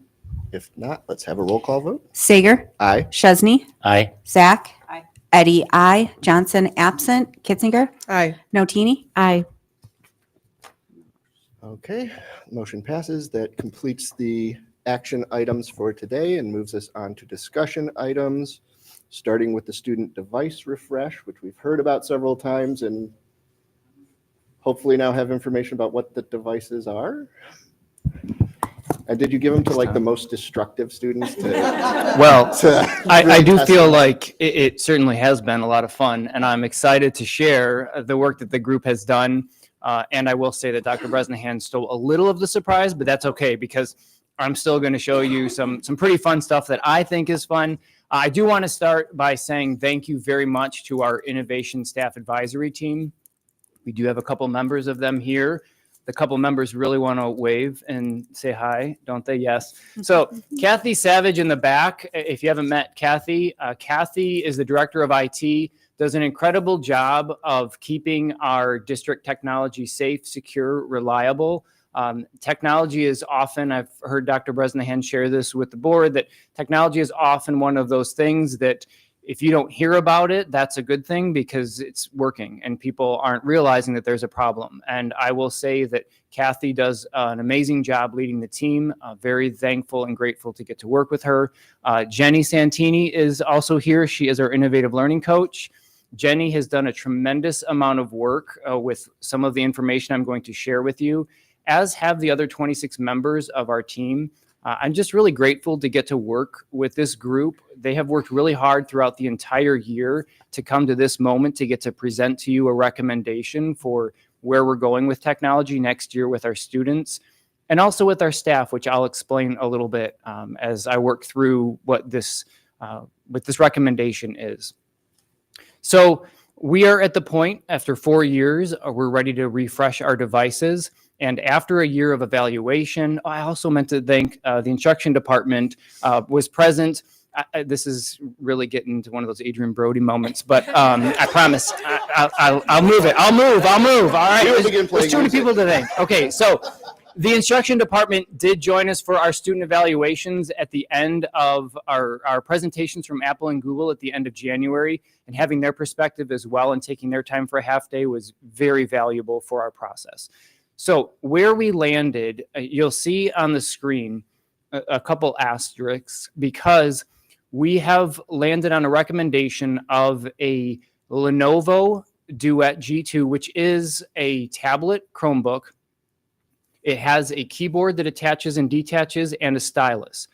At the beginning of the year, the group established some drivers that we wanted to accomplish with the student devices. Things like touchscreen, keyboards, portability, and a focus on primary as one of the areas and what the experience is like for K2. I really appreciate the members of the group who were willing to push us to think and also push the presenters to say, so often student devices are focused on intermediate, junior high, high school, but that primary grade experience is really important. And so we looked at how can we develop or create the best experience for our primary students possible. And that's really where this tablet comes in. It's an incredible device. I'm going to show you some pictures in a second. But you'll see that right now we're looking at that K3 band potentially. We've not landed exactly where that breakpoint happens from the tablet to the Chromebook, which we are recommending as the other device. This Chromebook has a larger screen, it's a 12.2-inch screen. It also has a stylus that docks into the frame of the device. Our junior high staff asked that our students have that capacity, especially in math and some of in art, some of the subjects where students being able to write on the touchscreen would be really important. So we've accomplished that with both of these devices, but that tablet is a really compelling device. And I want to thank one more group really multiple more groups, because our team is growing. I get you, Ross. Our team is growing. And here, I'll show you this. So this whole week, we have spent time in Mrs. Dolezil's class, in first grade class in John Jay. These are the tablets that we're looking at. And you can just, the pictures just say it all. Like they are so excited. So we went in Friday to test with a couple students, and one of the students, he was so excited about it. And then he had this moment of he just looked crestfallen. He said, "Oh," I said, "What's up?" And he said, "I just realized that next year I'm going to be in second grade and I'm not going to get one of these." And I was like, "Oh, buddy, no, buddy, we're getting these. In second grade, you're going to get one of these." And his face, you would have thought I just said, "We're all going to Disney," because his excitement was, you could just feel it. So they have been really, really tremendous. I mean, look at that Spider-Man. I can't draw a Spider-Man like that. They're just, the range of experiences they're having, from being able to do art on the devices, we did iReady, we did a recording in first grade where students recorded themselves talking through their thinking when they created their artwork. So this is where I absolutely have to thank Jenny for all the work she has done and worked in the classroom with our students. This is one more group of pictures that you can see. I think that bottom left, Angela, is that definition of what kids call locked in these days. I mean, she is really dialed into that device, and it's just really, really fun to get to watch them. And I appreciate how much they're teaching us. So our goal with this experience, we're spending 3 to 5 days in multiple classrooms throughout the spring to learn how the students use the device, to have them teach us tips, tricks, what would best benefit them. But then that helps us learn how we can prepare staff in the fall to roll this out successfully. These devices, both devices are significantly better than our current devices and offer a lot more opportunity for our students, which we're really excited about. So we're going to spend a week in kindergarten at Low, this first grade at Jay. We're going to do second grade at Ridge. We're going to do third grade at Frost, fifth grade at Claremont, and then we have a couple of junior high staff who are willing to work with us as well. The junior high will look a little different just because they have so many students. We're going to probably spend more of a class session and get the students' feedback on how we can best optimize, set the devices up. But what probably won't be that 3 to 5 day range like we're doing in the elementary, just because of the amount of students that we have there. Fourth grade was missing from that conversation. We are looking, if we have time, I will say, Jenny and I have learned about finite math and how quickly the calendar fills up, because the calendar from now to the end of the year is quickly filling up with the classes that we're going to be in, which is a great, I think, problem to have, because it's awesome that the staff are willing to have us come in and work with them and their students to make this successful. So as we look at what that recommendation looks like, one other piece that I do want to mention is this piece right here. So as we have done in previous refreshes, we are recommending, and the team is recommending, we also get the same model Chromebook that we're getting for students for staff. That allows them to support their students. It also allows for some new opportunities. So Mrs. Dolezal is able to take that tablet. She can connect wirelessly to her projector. She can put any of the class exercises, the worksheets, the things they're doing on that device, and then she can annotate over it. She can write directions. She can take it around the class, turn the camera on. It'll be projecting on the screen. And if a student has something that they've done that they want to display or show the class, turn the camera on. It works like a mobile document camera. So to be able to do that for our staff, to have our staff be able to work and be around the classroom, not tethered to a wire, but be able to project wirelessly and to be able to show student work and direct the class, is a really powerful instructional strategy. So we're also looking at protective cases. There's a lot of conversation that we're having right now about the cases. Right now we have bags that the students use, and in some cases they use the bags, and in some cases they don't use the bags. And I will tell you, the bags are tremendously helpful in minimizing damage, but the bags also take up a lot of space, and the students find that they try to cram them into their backpack, and it's just not a really good combination with that bag and then like water bottles.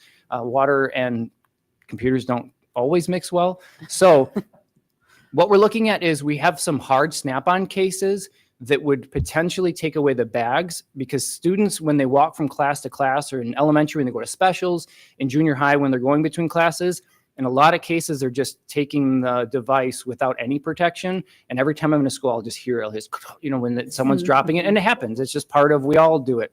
So if we can have some built-in protection on the device, that could minimize that damage. Also make it easier for students to just put it in their backpack at the end of the day to bring home. With those tablets, one of the drivers for primary was that size and that portability. To be able to have the student just, instead of that big Chromebook in a kindergartner's backpack, you can just see them kind of doing this, as the weight of it just brings them back. These devices are much lighter. It'd be a lot easier to put in their backpack and take home. So the way we have done this in past refreshes, the refresh is really built around student enrollment and staff FTE. It's hard for me to present a final number, because the final number will depend on how many students and staff we have to allocate. Now, one celebration I feel is a pretty good celebration. In 2021, our refresh price was $2.6 million. This refresh is $2.6 million, and we're getting significantly better devices. So I think that's a pretty huge celebration that the team really deserves a lot of credit for evaluating and looking and seeing what's going to make the most sense. So my hope is to be able to come back next meeting, see if the board would approve that, just kind of the framework of how that purchase would go. And then we will be able to secure, we can't receive the devices until after July 1, because these are coming out of next year's fiscal money. And it is part of our long-term tech plan. It is part of our long-term budget. So the allocation is there. We're prepared for it. But if we can get direction from the board, that lets us at least secure our place in line with the manufacturers, with Lenovo, because right now they said they have stock available unless a really big district like LA Unified or somebody jumps in. So LA Unified, don't you dare. I'm sure they're watching. So yeah, they always are. So the hope would be that we would be able to get that approval from the board if you're comfortable approving it in that kind of a structure. So this is including all the devices for the students, all the extra devices that each school gets, carrying cases. all And the staff. things. And this number includes the staff devices as well. Okay. Will the cost of insurance for parents change at all? That's another thing that another piece we're looking at of what that would be, because some of the components will be a little different replacement cost. The cost of the keyboard, the cost of the stylus, broken screen will be a little bit different. So we're trying to we are evaluating, especially now. Well, 2 refreshes ago, we had 2 very different devices that were very different costs. So primary had a different insurance cost than the intermediate and junior high did. These costs are much more aligned, so we'll likely look at a similar number. And it's within that same range, so it would probably be right within that same, the $25. So 2 questions. Yeah. One, should the board also take a look and test those devices? Because those kids seem pretty, happy and They fun. did. They are. They were. And 2, did we finish negotiations? That the post-negotiation price, or is it something that is still opened? We are getting, so for the size of the order we have, we're getting a price that's lower than any other district I've looked at so we did references as well on all these devices to make sure other districts had a positive experience. Our price is lower than any other district I've seen. So our partner, they've also worked with us. They've come out. Just because I have to thank also Google and Apple sent people here to our staff. And that's a pretty big deal too, for those companies to send people to present to our staff, to be able to let us evaluate. So the partner we're using with the devices, and Lenovo in particular, I've had several calls with them. They've sent us multiple test devices, and this cost is lower than anywhere I have seen. So I will say we have done our due diligence on that, and I am really happy with the price that we're getting. I appreciate it. But to let you know, I spent less with some vendors in my company, and I had people fly in and do whole day seminars. So they're doing it because they want to get business. But I am glad that they did make the effort.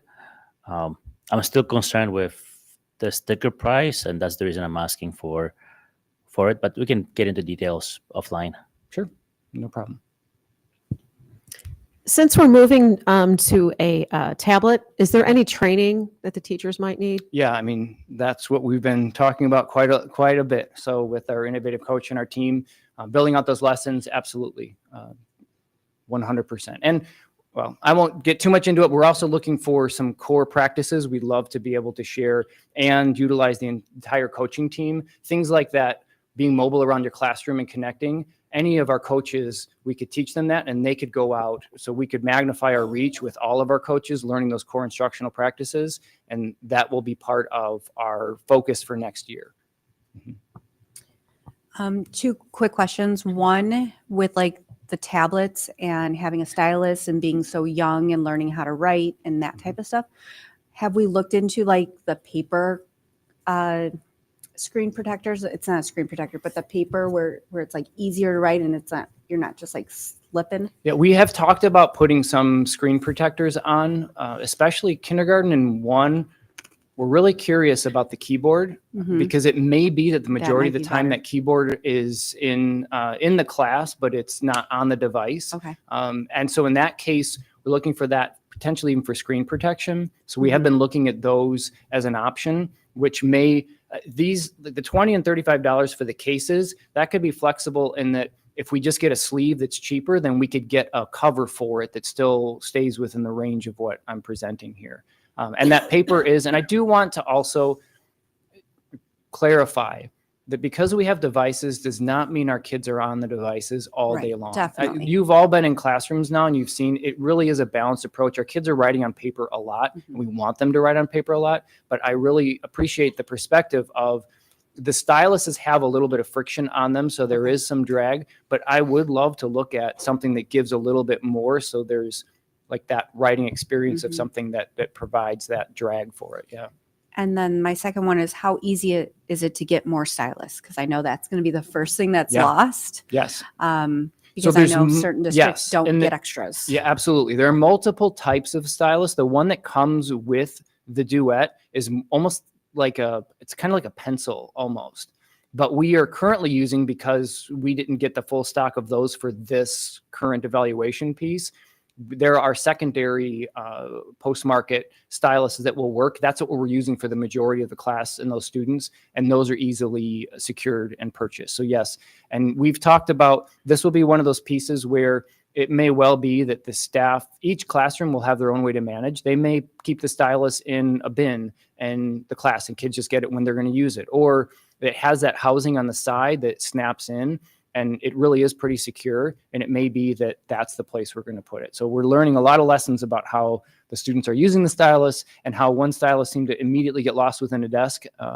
Yeah, we found it, but we're like, okay, it has to be in this room. No one has left. So we got it, but. Okay, so I just want to say I love that as a district we're able to offer one-to-one devices for our students that they can take home, because knowing our student population, it gives them technology. Gives them access to technology that they may not otherwise have access to. And so first of all, I just love that we're doing that, because it builds equity into the system and it demystifies things for some students. Do we expect that this set of devices will last as long as the current set has? So this is sort of a big number, but it's going to last many years. Yeah, and so with the devices have 8 gigs of RAM, they're 12-hour battery life, they're quad-core or octa-core processors, so they're really well equipped, and we feel very confident. And again, in the reference checks I have done, those districts have the same refresh cycle. We have 4 years.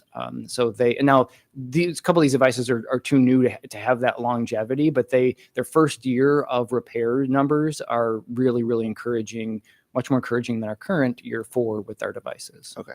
And then slightly related to this, I know we had asked about, there was the parent monitoring software that you had looked into a potential upgrade. That's not part of this, right? But do you have any information about that? Yeah, so the committee had conversations about sending home or working on a family survey to ask families what would be most of interest to them. Do they use the device for a device that's beyond the student device? So are they using it for like work? Are they, that was the original intent. I think I shared last meeting that when we first did this, the board wanted to have families have access to a device if they didn't have one.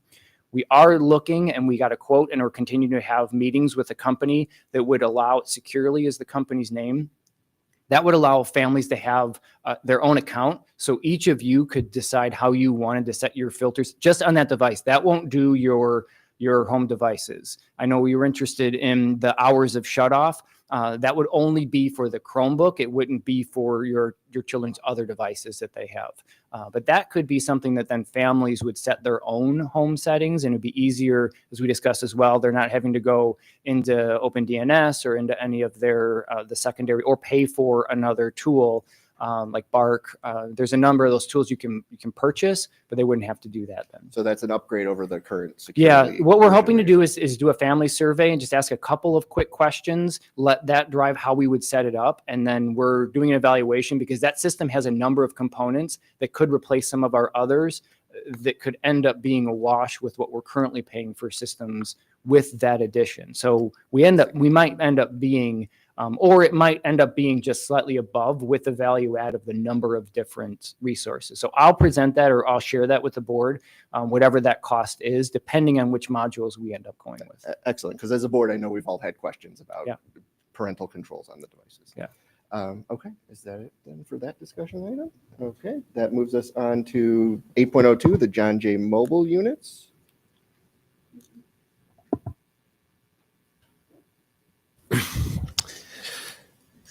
So just so we know, John Jay, we've been discussing mobile units for the last couple of weeks, particularly because of the programming that we have across the district.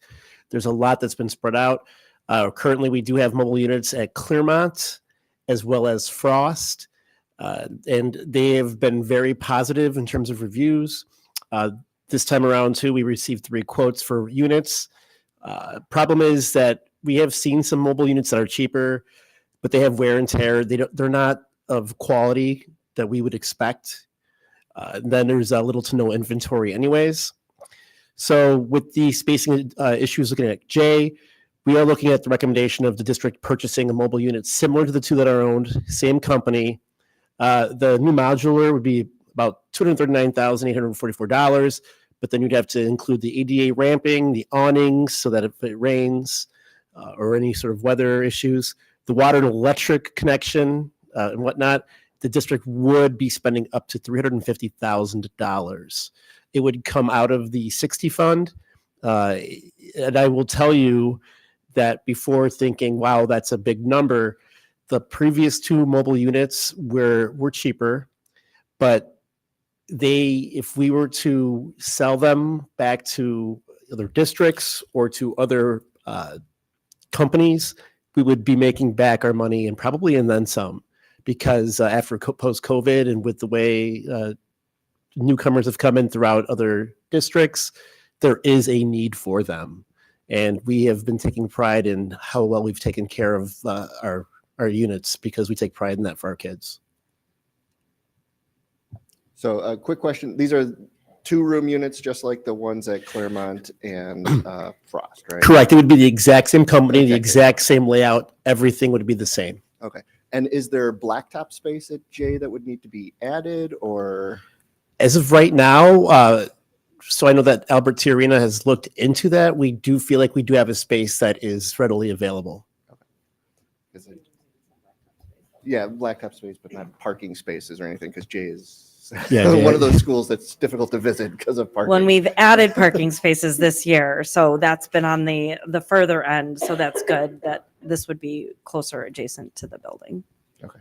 Any further questions? If we could back up a little bit, the discussions that were had, I think, were before I was on the board. How will this space be used? Is it for music and art, or is it for specific classrooms? So currently, our other 2 schools currently use it for art and music, but we're really trying to look at the individual needs of the building. So in some cases, it may continue to be art and music, and others it may, Claremont has different needs than Frost, and John Jay is going to have different needs in both of those. So when we first put him at Brentwood, art and music were going to be on carts, so that made sense, and everyone moving out there. So we're really looking at an individualized plan for how they're used. But these would be alleviate their need for additional classroom space, which they are going to be officially out of next year. So go ahead. Yeah.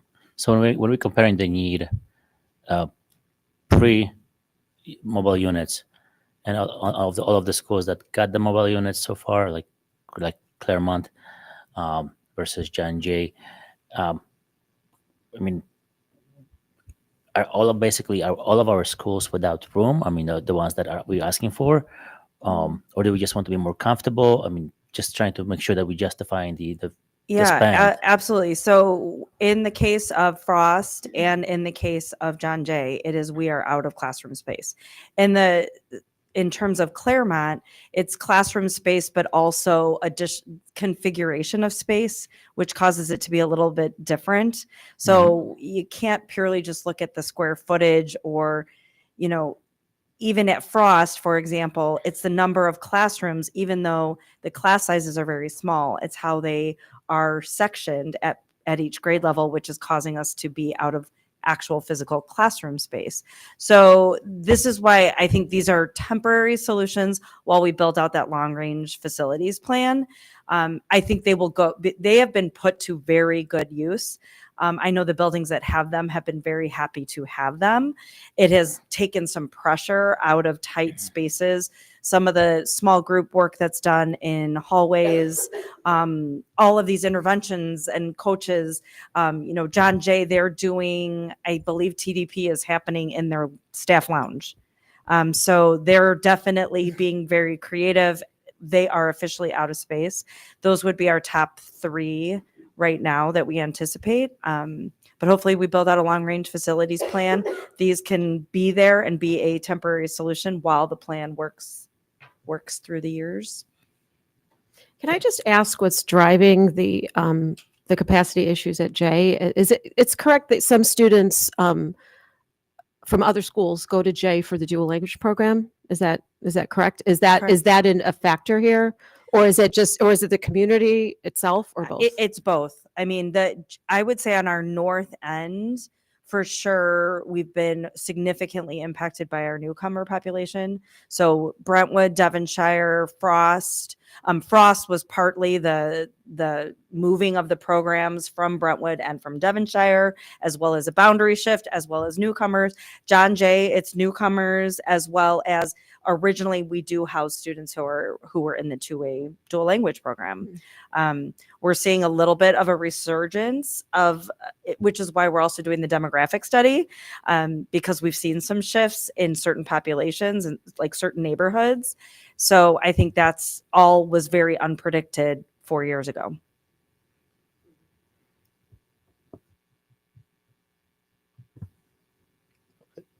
Right. All right. So that moves us on to reports of the board committees, and we're just going to go one by one through the committees. If you have sort of like a normal, like we did a school visit report, just tack it on to the end of your committee report, and we can go from there. So let's take this in order. Finance and Facilities Committee. Anything to report? Sure. So yes, actually, the rest of the board doesn't know this because I only emailed TR and Terry and Ron. Ron's not here right now, but yes, I actually have asked for our next Finance and Facilities Committee meeting to be scheduled before the next board meeting on April 9th.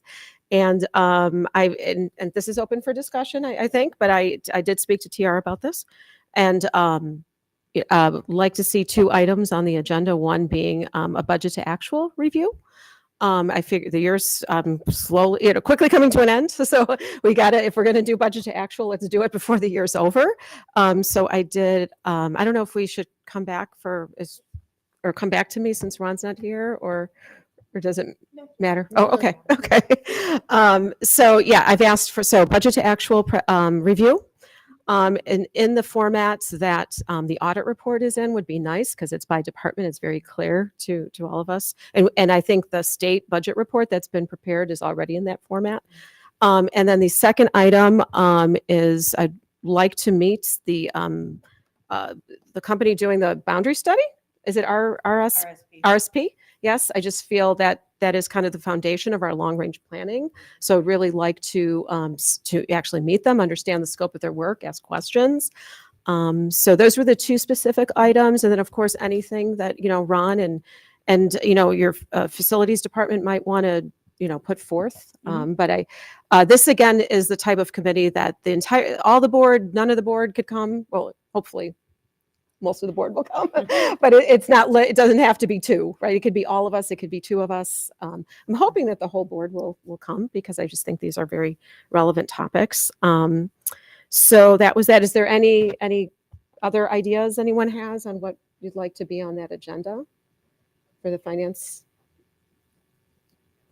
I mean, you can always message me. We can add things to it. Oh, Ron, we were just talking about the finance and facilities. Yeah. Sorry, we missed you. I just went over what I was in my email, and nobody's added anything. So, I mean, the only thing I think Janet, wave your hand back. Oh, there. Janet, yeah. Janet, also the heart. She definitely comes to the finance and facilities as well. So we'll work to have that prepared. We discussed that this morning after we received the email. So, I mean, the only thing to keep with it would be the facilities on the strategic plan and exactly what we do with mobile units, etc. But I'm assuming that is going to be 9.10. Oh, okay. But I mean, anything relevant that's current? So just reviewing the current 10-year book that says, like these windows are going to eventually be repaired. Oh, sure. Absolutely. Just reviewing that, just making sure that. Yes. Thanks for reminding me, Joe. That's been one of my things. So yes, if we could, I'll send an update, Ron, talking about the 10-year plan as well. One thing that I actually would like to see is looking at future or reviewing what reporting formats we have for just ongoing budgetary reports to the board. Oh, you mean just recurring reports to the board? Okay.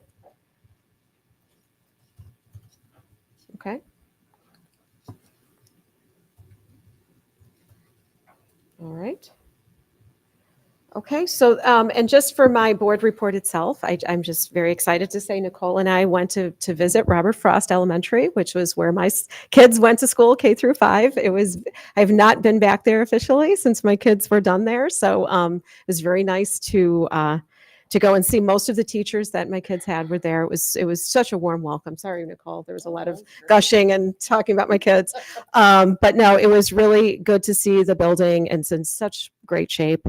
As Terry mentioned, every classroom is full. Our music room is now a large group intervention room. That's because that's what's needed. What I did notice was every class was used, but the class sizes were small. And it does seem like there might even be some room to grow, and so there's some large hallway spaces as well. So hopefully we can make do. And we did visit the mobiles, and they were very, roomy. They seemed to accommodate. There was things, actually music was going on. Mr. Brand was having a music class while we were there. And I also got to go into the LRC. Mrs. Noble showed us around. They were using some of their, they call them some robot spheres. The kids were having a whole lot of fun with those. She showed us the 3D printers and also lots of books. I mean, it's still an LRC. So I was really pleased to see that. Got to see some wind time as well. But an interesting observation, we sat and talked for a few minutes with the principals and with Tom. And I just recall when my kids were at Frost, when we first got there in like about 2009, that they were up to 425, I believe, their numbers. And that was before an addition. Then the PTO got together and asked for an addition. So we were at 425. It was very tight then. We got an addition and alleviated it. Now I think we're at 350. We're at 350 in the larger building, but I can see we're trying to have multiple sections of monolingual dual, and it does have an impact. So I definitely saw that. But hopefully there's some room to maneuver in the building, at least for a while. So anyway, just wanted to thank everyone, the teachers, the principals for the warm welcome. And even mentioned, they were all asking about my kids. My son would love to come to do kind of a life of a college student. So hoping maybe we could come back and do that someday. But anyway, that's my report. Excellent. So let's move on to behavior intervention, school safety. Ms. All Henry. right. We just had our behavior intervention meeting, which I have to say I'm very pleased with the turnout of parents and community members. School safety committee. I know that we're going to be talking about, having a presentation about the SROs coming up very soon. And I know we kind of mentioned negotiations, but they are still going pretty well. I would have to say, it's a long process, but it's moving pretty well. So that's about it. We'll skip board policy committee and insurance committee, curriculum and assessment committee. Ms. Zach. New committee, so nothing on the books yet. Today, though, Nicole and I did visit Bird Elementary. Thank you to Mr. Gannon, Ms. Janicki, Mr. Lulop, all the staff for hosting us. We were celebrating a lot of wonderful things that were happening, especially in the intervention space. We got to see reading and math intervention. We saw classroom small group instruction. We didn't get to see it, but we have heard that they're utilizing varsity tutors. We're again looking forward to a future board presentation on that. We also got to see some of their challenges regarding space and updating, particularly regarding their gym and their LRC. And just as a personal note, my 2-year-old daughter unexpectedly tagged along, and she really enjoyed the art on the floor of the building. Thank you for being accommodating toward her. But it was a very joyful visit overall. You have anything to add? It was a wonderful visit. Thank you so much for having us. It was great to see the kids in their element, and it was great to see you performing an intervention like right there in front of us. It was wonderful. So yeah, it was a great visit. Thank you. Okay, that moves us on to EdRed. I'll just briefly mention EdRed has been sending out updates about the state of Illinois legislative sessions, possible cell phone ban, which we kind of administratively already have. So it just probably requires a policy change, but no change in practice from our end. And Glad to then- hear we're ahead of the curve. And then there was one other thing that they had from EdRed. What did I make a note on? Sorry. Oh, there's discussion of reducing the ability to do emergency waivers, but we don't use those anymore, right? Because we did in the past for PE, but it wouldn't affect us anyhow. So this is where you're supposed to have so many days of PE a week, and some schools claim, well, we can't do that because we don't have the resources, which we used to do and we no longer do in this district, and so it wouldn't affect us anyhow. That moves us on to NSSEO, which should be interesting. I do have a couple of points. First, the strategic planning. I did send out an update to the board last week with a disclosure. It's still a work in progress. And there's been quite a few questions between different governing board members on how it's going to look like and what's in the purview of the operational board versus the governing board, which we working out on the kinks. There will actually be a committee of a whole meeting on the 31st. So that's the point number 2, which everybody's invited, meaning come visit and join in, sit in and as an audience and provide comments if you'd like. It will be in the NSSEO central office, which is 799 West Kensington Road in Mount Prospect. Right next to Prospect High School. Yes. I actually once drove into Prospect High School by mistake. So that work is ongoing, very important. Definitely, if you can, come join. And if you're lucky, there might be cookies before. I mean, those are the best. I'm not sure about coffee. There's water for sure. Second, and I'm hope I'm not doing anything out of order. Jennifer, you can stop me if I am. Should I stop talking now? No. Yeah. So it's a little bit of a sour sweet news. We are losing our assistant principal from Grove. Very sorry to see you go. But also a sweet news as an NSSEO member and representative and a parent. We're very happy to welcome to the NSSEO family as a principal of Kirk. So thank you. Congratulations. It's a welcome back to Kirk for you, right? Yes. Mhm. They're lucky to have you. It's going to be great. Very happy for you. You know, my nephew attended Kirk for many years, so he had a great experience there. Thank you. One last point on that I have written down, and if I miss anything, feel free to, Joe, if you know of anything that I could miss, tell me. But that's the fun portion. On the 27th, there was a basketball tournament, the Amy Rudolph basketball tournament, held at the Hoffman Estates High School, which the team from Kirk was participating in. They came in second, right? Yep. I'll tell you one thing. Honestly, I think it was more exciting than some of the Bulls games that I saw. The rules are a little bit different. The referees are just a little bit more lenient, but definitely it was wonderful. All right. For IASB, I attended the North Cook Division meeting. There was a presenter there about AI in schools, and they did a really great job. They convinced me that actually I need to learn about AI now because students are going to use it, and you really need to understand the best use cases for it. They also honored the 211 board president, who's also on NSSEO, Anna Klimkowitz, who is retiring. She was the resolutions committee chair for many years so the resolutions that we get every year to vote at the III conference. So that was a great thing to attend. And then I'll move on to the District 59 Educational Foundation. Question. Our meeting is what? May I ask a question Yeah, about go right about ahead. your experience at the IASB?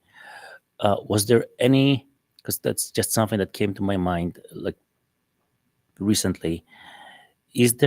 Was there any talk about any tutoring or like AI driven tutoring tools? Yes. So this is again why I was using generative AI for tutoring. I want to say it was OpenAI had software where it was customized tutoring. So you would say on this particular topic, the student was asking about, it was a trigonometry problem and saying, here's the problem, you scan it into the AI and the AI, it says, give me hints for how to solve this problem without solving it for me. And it was a really, again, this is what convinced me I need to learn how to use AI a little bit. That's the reason I'm asking, because my daughter actually, like, I've done it for my daughter. And so I'm hoping there's going to be more tools that we can potentially in the future use carefully, very, very, very carefully. Again, when he attempted to have the AI play chess, it made illegal moves almost instantly. So you still need to check what it's doing. That is true. Although I'm going to bring one thing, that at the same time, yes, the ChatGPT 3.0 had issues with passing a bar exam. Chat 4.0, GTP 4.0 passed it with flying colors, which honestly should make all of us think twice, not just the benefits, but also like we do need to know it. And I think that was a lot of it, is also making sure that students have the ability to identify what's a good output versus when is it making stuff up, right? So you have to have that feedback. Okay, moving on, the District 59 Educational Foundation, we will be meeting next week. I just want to remind teachers out there that mini grants are still open until April 4th. So you can still submit for your mini grants applications until that point. I will give my little brief report here.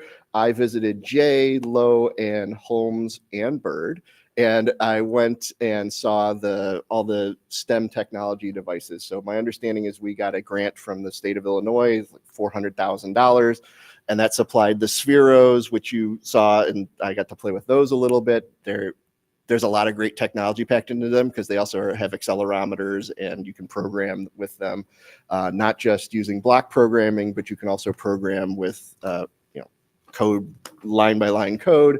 I also saw the Indies, which are these little cars that use light sensors, and you put different colored pads down, and the students love playing with them, but they are actually learning the introductory ideas behind coding, which is, I have to get it to go, then I have to work out what's going to happen next and how it's progressing through the process. So it was great to see our LRC staff, and I really want to thank our LRC staff and our principals who led me around and made sure that I got to see all this cool stuff. They are developing really great things. They also had, I don't remember the name of them, they had snap circuits, which I've seen before. They were doing this, little bits.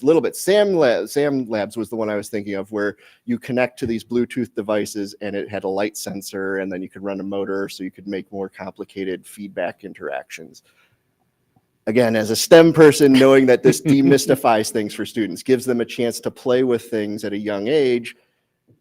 That's how we get programmers and engineers in the future, is they get the chance to do this stuff now. And so it's not necessarily like teaching them, you need to know this, you need to know that, you need to know that. It's here's how this stuff starts to work. And a lot of kids will do that on their own, play with block programming and stuff, but this is a kind of tricking them into playing with it, right? And it was great stuff. So I really want to thank the LRC teachers for showing me that those demonstrations.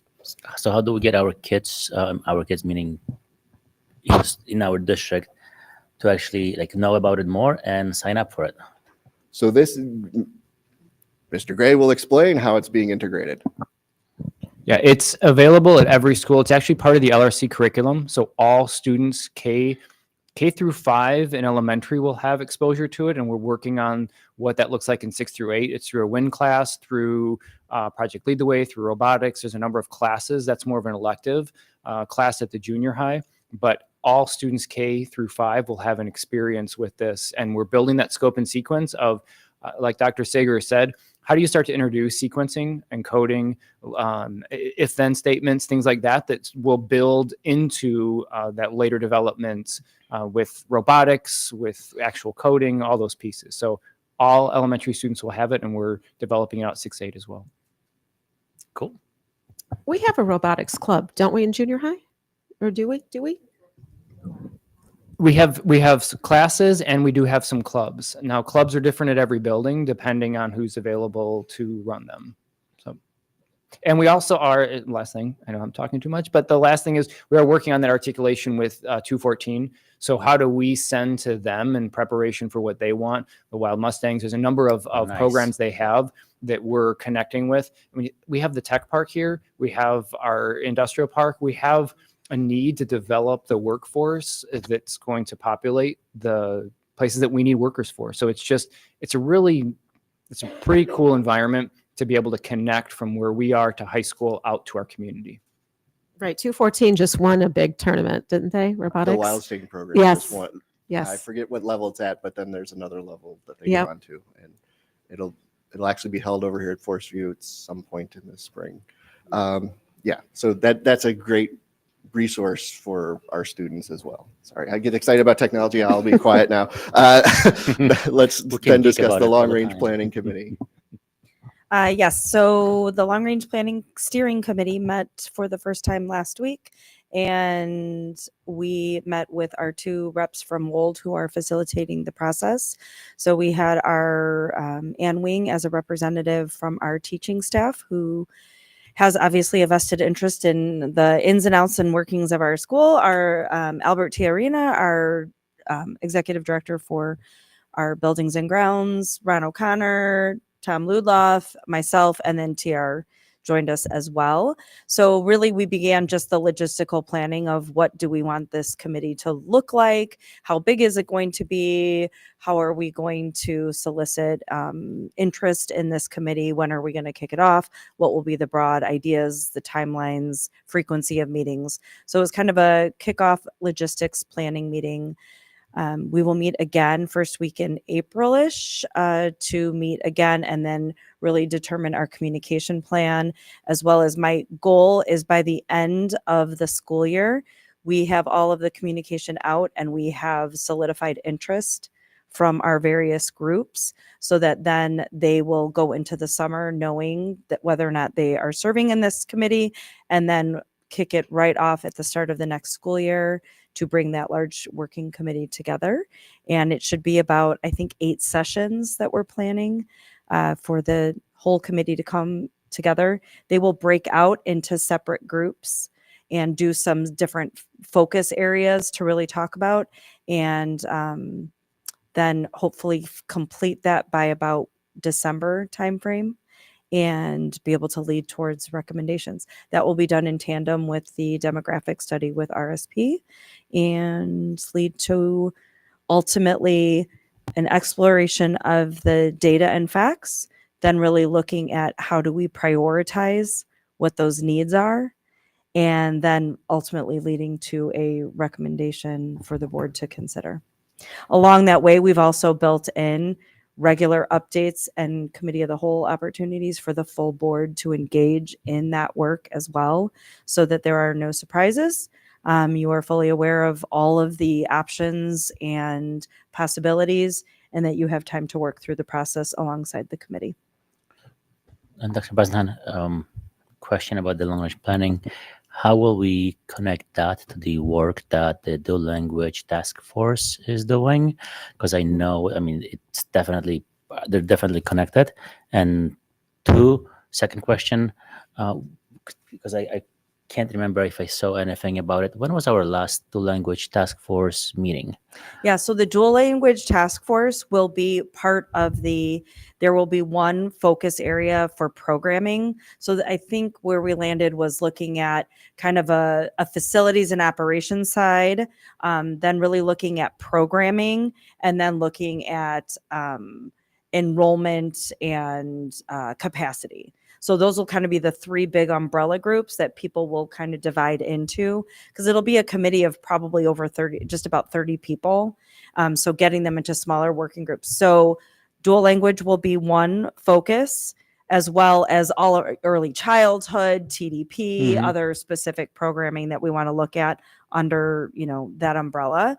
And so the dual language task force has not, it's been kind of on a hiatus right now until we kick off that long range planning. They're working, the broader multilingual department with the staff are working on the goal for this year, which is around our assessment and the trajectory work. So that is what's happening this year, but there's been no need to pull the dual language task force back together until we get this broader committee convened. So I would thank you very much. I appreciate the update. I think it would be good idea to maybe at least have some update or continue the meetings with dual language task force, just so that once we get to the strategic planning, we had hit the ground running. Because I know, it's been a long process, and I don't want everybody to just be hanging and waiting. Yeah. So we're doing the monthly updates to the board about dual language. So that work is continuing and is regularly active under Dr. Perdomo's leadership and his whole team. So they have plenty of work that they are working on, but part of it is that we hit a place of, okay, are we going to go down consolidation? Are we going to go towards dual language academies? And that is where we can't really move forward until we do that in tandem with the long range process. So that's why we said, okay, let's halt. There's really we can't go forward with this in isolation if we're not also looking at other programs, enrollment, capacity, etc. So that was the design of that. And their target, I don't know, Susan, if you want to talk a little bit about their work that they're focusing in on right now around assessment, piloting some of our assessments. That's been the focus of the work that we provided in the last update. Yeah, and we'll add to that this week when we give the update for dual language as well. So we have staff utilizing additional tools so that we have a comparative when we're looking at what iReady has to offer. We're very excited because iReady, this assessment tool, so this whole year our goal has been on getting that assessment ready to go for next year. So we actually can have comparative data with our Spanish language arts and our English language arts.